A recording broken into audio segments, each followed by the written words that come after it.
Bienvenue une fois de plus dans l'émission La Mission ya. Racheter les temps car les jours sont mauvais. Mais nazana oyo apesa nga solution. Comme il abandonné te que souki nango pona nga non. Prends courage.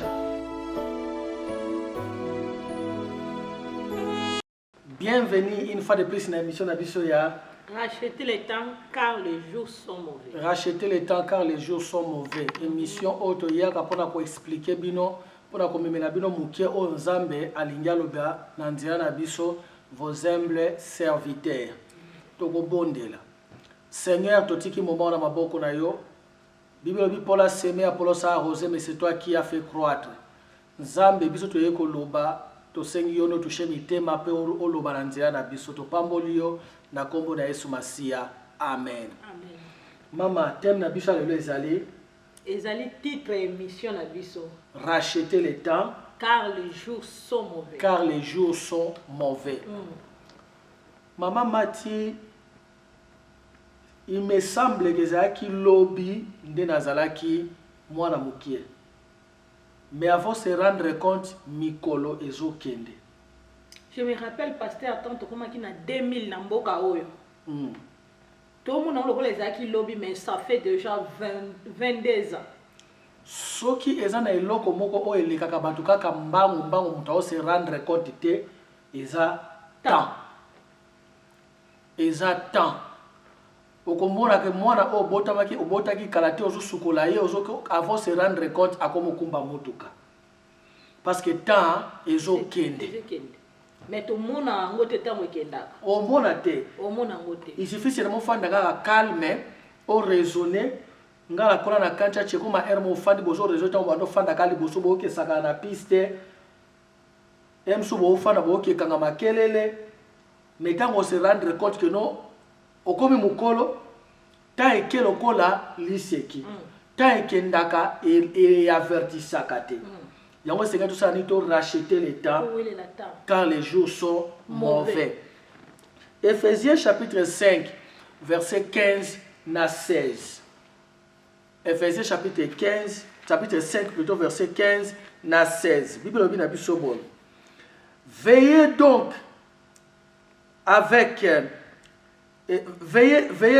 avec soin sur votre conduite. Non comme des fous, mais comme des sages. Rachetez le temps, car les jours sont mauvais. Rachetez le temps, car les jours sont mauvais. Alors, bibo kengela, bo veiller, bo eba ndenge boko se conduire, bo tamala ndenge ya bato ya mayele. Mama tipo mukolo moko to kotelema liboso na kiti na Nzambe. Pour rendre compte de la version à la cima. Maman Mati, racheter le temps car les jours sont mauvais. Pasteur Gilles Nalina Lobelo Komoko, souvent tu utilises le temps, ce qui te dit que ça quelque chose. Tu utilises le temps, tu vas dire ouais le temps parce qu'il y a quelque chose, il faut ça dans le temps, il faut ça à tout. Pour ça là, mon pasteur Gilles. Et ça dans le temps, oyo. To salaka effort ta elinge koka ya musala ta elinge koka na kende wenzi ta elinge koka na sala quelque chose parce que comme ta ko sala loko wana yango ko sala un peu rapide parce que ta ngo elinge koka to mona des fois to lali pasteur Gilles mais ton ta musala ekoki malgré fatigue aux anon na nzoto mais loko eza air ya musala oyebi ke na lamuki na 7h musala nge banda na 8h no ko sala aujourd'hui on va dire se préparer rapide pour Moussa l'écouter en retardé. Mais ce qu'on a toujours le bela, où est la tango? Pourquoi pasteur Gilles?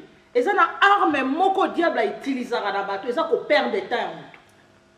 Parce qu'il y a que au ko perdre ndako, au sali effort, au tongi mususu. Yes.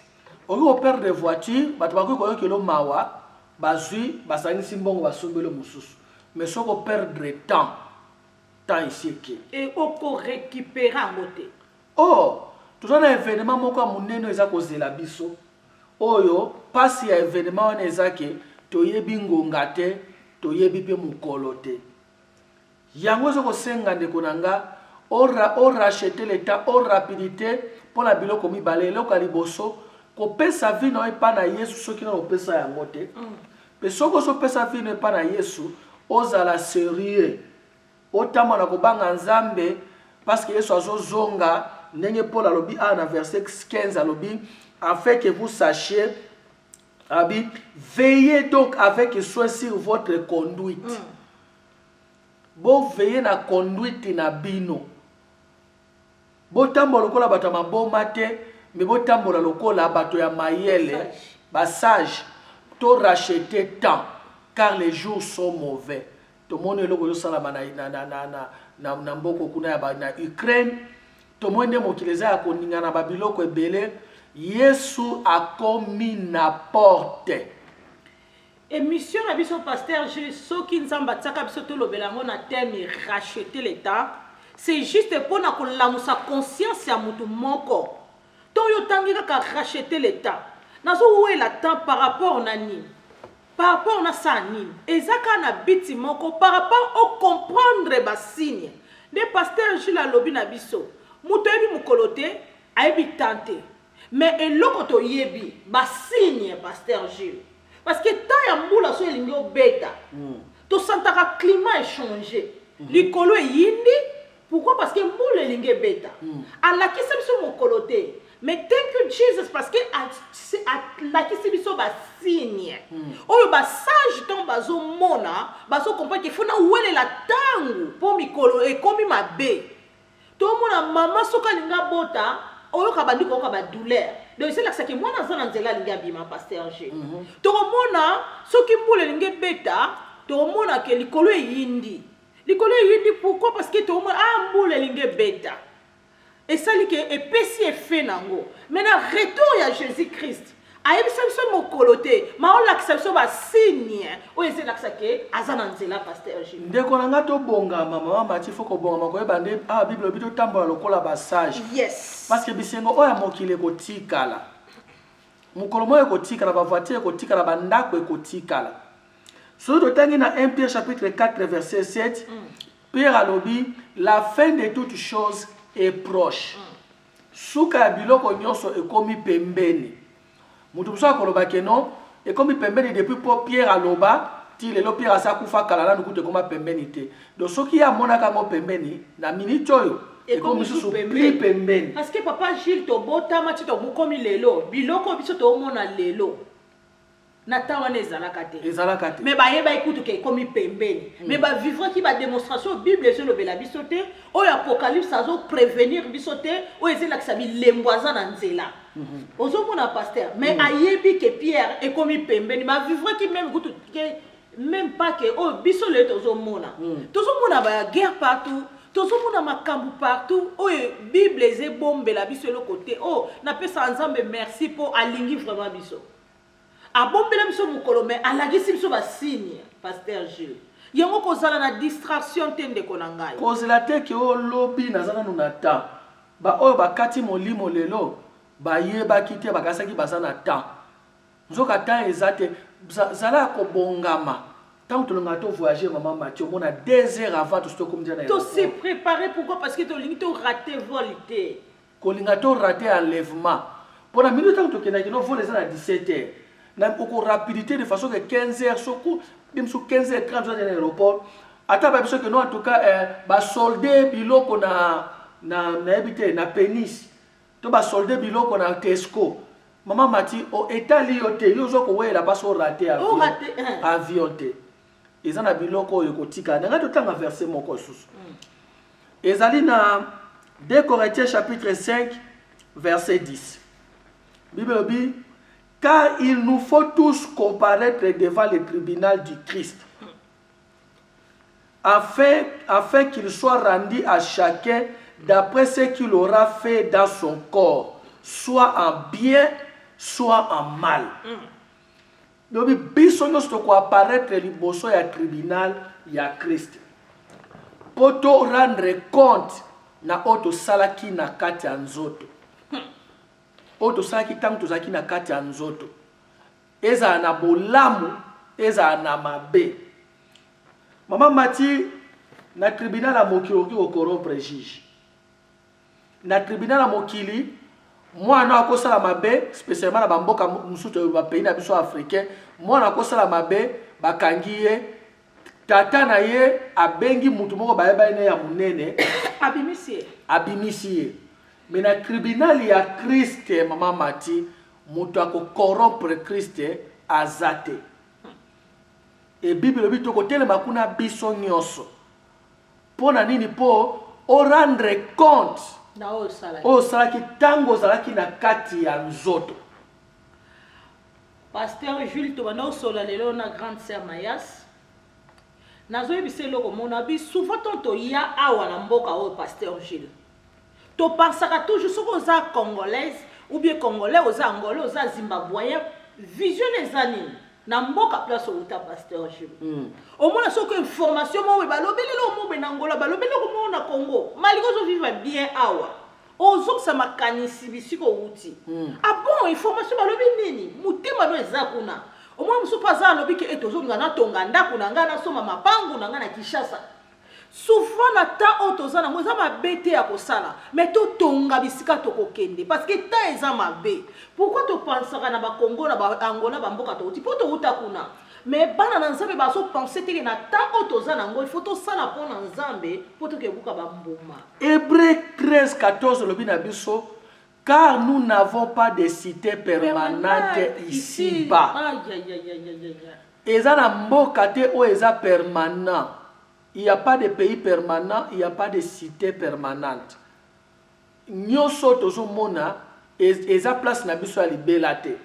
Et là muso bato basala kerere babito kitokene ko mutakufi batie na cercueil toke kotika ye na dernière demeure na ye. Esika ko fanda pona libela. Aza kutu kuna te ndiko na. Nanya yebisi yo. Aza soit na lola soit na lifelo. Soit tu peux bandoki so mutsoki bandoki mutu bazuye ba komisiye molimo mabe quelque part ti mukolola e kokoka mokileza rempli na makambo yo misu na yo na maneti e komona te non e komona te ndeko nanga bebi ana mokito ana cité permanente te to ana ngote ndeko nanga ba archéologue ba bakenda ko luka histoire. Au moment où on découvrir des immeubles batonga na époque wana oka ba 20 000 ans passés et au moins ben ezaki technologie ya sika ya bien mais ezinda et beba ben époque wana ezaki banda kwa osaka na ngote ezaka na sika moko eza cité permanente eza mboka na nzambe na lola amen mais seulement ça pe na sika musupe eza permanent eza na lifelo pour so côté na lifelo eza permanent so ke na lola eza permanent na lobaka toujours na bana mateya moko so lingo luka ville mboka ya bien il faut ezala mboko eza na hôpital te eza pe na cimetière te ça dit bato babela te bato bakufa te yango na mboka ya bien mais quand mwana mokili mombo okuta na ba pays nyonso hôpitaux eza ba cimetière eza. Parce que je te montre kutu mususu walo baza millionnaire mais azana docteur na ye donc ça que le kola azana mbongo akoka ko bela te non parce que mutu kaka oyo azaya solo to ko landa eza Yesu kaka na lola nde bisika cimetière eza te parce que Dieu est vie Jésus est vie kuna pe bato babela kate ndeko nanga soza na loko moko fo sala mbangu eza kupesa vie epai na Yesu. Petango pesifie pa na Yesu tambola malamu tamona ko banga nzambe ko zala séparer na mokili po biloka mokilo e koleka Bible dit nous allons tous comparaître devant le tribunal du Christ. Pasteur Jules bako sambisa biso te po yo yeba ki koloba ponga na yeba ki boye mais po o comprena ki ba signe ya ta po ya ki ko se préparer na sena makolo na nzambe. Bible bito ko sambisa mapona nyonso to sala ki na kati na nzoto oyo spécialement o sengela ngo bolimbisité oyo o décida o tikate Bible bi en bien ou en mal non nzoto na ngeza ka pona kolata nzoto na ngeza ki po il faut na sepelisa nzoto eza nzoto il faut esepela eza babete mais sepelisa ngo na kati na Yesu sepelisa ngo conformément na maloba na Nzambe Yesu azoya aza ko lancer appel car nous allons tous comparaître devant le Devant tribunal. le tribunal de Dieu. Maman Mati mokonzi wana bomi bato ebele mais bakomemi na tribunal te aza Na mokonzi. mokili Na pasteur mokili. G. Mais Aza mokonzi. liboso na Nzambe. Il ako comparaître. Ako comparaître. Au général wana abomaki 20 personnes mais moi bakangi ata général. Bibebi toko comparaître mutu nyonso. Liboso na Nzambe. Po nzamba kotuna yo nzoto napesaki yo na mokili osalaki nango nini osalelaki nga nini moso banona bande kolata bayoshi na tia basapatu bien aimé yango nde nzamba oluka te nzoto eza malamu soko ozotambusa ngo na bonzambe mais nzoto oyo ekonyokola molimo na yo soki omemi yango na vitesse ya mokili oyo. Rachetez le temps car les jours sont mauvais. Ba o bazana li felo, ba o senga ka eloko moko. Grâce to zonga. Bazonga basaila. To ya ko réparer. Mais ngai na yo tozwi grâce wana sanke tokenda lifelo. Ndeko na ngai. Tant tozana ngo eza mabe. Kolala pongi te lokola mutu essentiel. Kolala pongi bongo te lalaka pongi lisu moko. Parce que to yebite na moment nini oyo notre Seigneur Jésus-Christ a comparaître na likolo. Bible lobi mutu nyonso aza na espoir ki akokota na lola a se sanctifier. Yes. Se sanctifier chaque se sanctifier eza kosukola nzoto te. Eza ko se mettre à l'écart. Naza lokola batu nyonso te. Soki bango bayibaka ngala koyiba te. Soki okwei tele masenga bolimbisi, zwa décision ya sika keloko na ngi osala ngo lisusu te. Nzote ko mingi bazana ba cimetière lelo basalaka ba succès ya minene baningisaka mokili juste pour se retrouver dans les felo esika muta ko betele sous maboko azate akomi ko regretter azonga bakomi ko beta ye pona ebele ya bato oyo amema na libungi pona oloko ya bandaki ko sala ta eza ebele te ndeko nanga Yesu atelemi na porte aza ko beta parce que Yesu ndaza nzela ya lola ndaza porte ya lola ndaza le salut de l'humanité ndaza le salut de l'humanité te ko rappeler na biso que Yesu azoya racheter le temps ko continuer kala nzelo zo tambola wana te parce que yebite ningi babimaki lero na tongo bakazaki bakozonga mais bazongi te Problème est pasteur Jésus kokufa te eza état nini mutakufeli yango na moment otozali. État nini tango nzamba kotuna yo napesaki yo 60 ans osali 60 ans 80 100 ans na mokili osali nga nini osali ka nzoto yamba Yesu so yamba Yesu tambola na kobanga nzambe événement to ozela mikolo biso nyonso ezali kaka retour ya Jésus Christ ezana événement musuté oya mikemike to omona oyo ezaka bilembo elakisa kaza déjà na nzela tokomi na biso na suka ndeko nanga na répéter su tokomi na mission na suka mais seulement pesa vie na Yesu zwa décision ya sika olinga basi ozwa diplôme nini omela masanga ndeko nanga yo zo mela kaka ozo mela moyebi te tango nzamba kotandela bakino omela 4 millions de litres kaka ya masanga mais osalela nga nini okotisaka na kati na nzoto yamba Yesu prière na ngina sa loba Seigneur Jésus na yepa na yo na pesi yo vi na nga limbisa ngai zala Seigneur pe sauveur na nga sunga nga natamo na kati na kobanga yo pe oyo oyamba oso yamba Yesu tika komikosa ke na sina yamba Yesu na ovivre ndenge na lingi tambola na kobanga nzambe Yesu akomi na porte nzambe apambola bino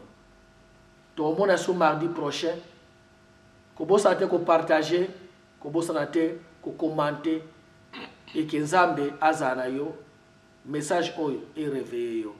God bless you. God bless you.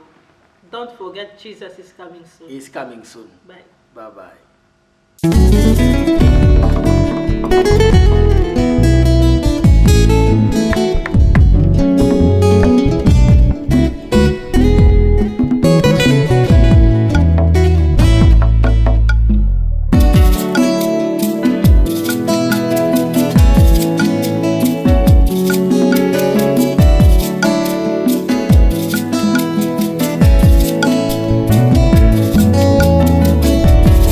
Ma Bible dit, tu es le chemin, tu es la vie, tu es la vérité.